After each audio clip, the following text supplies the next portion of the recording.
temple. But I think it was 2000, 2001, the Thai Buddhist monk who had given them shelter, he died. And the status of the Hmong living in the temple in Thailand became much more uncertain, and that's why the American Hmong organizations really started pressing their efforts to get the U.S. State Department to agree to resettle these Hmong refugees in the U.S.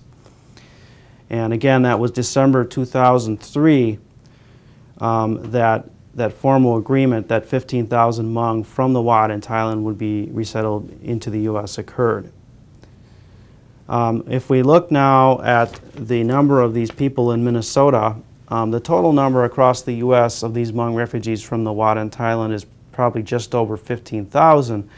But in Minnesota, as of July 2006, it's probably just over 5,100 of these Hmong refugees have been resettled in the U.S. And that is second to California. California probably has 500 or so more of them. And then Wisconsin is a distant third. And also there are populations of these new refugees in Michigan and North Carolina in the hundreds. I'd like now to talk a little bit about the Hmong refugees from the Wat and sort of a bit of their demographics very briefly.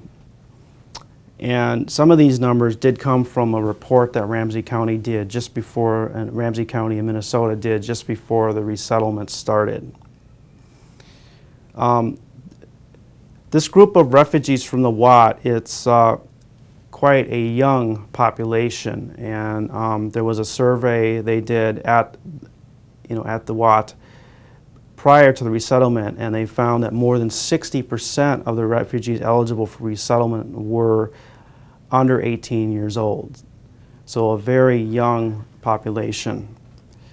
And I know that was treated with a lot of surprise when the resettlement was being planned, that this was such a young population. But if we were to look at the Hmong population in the U.S.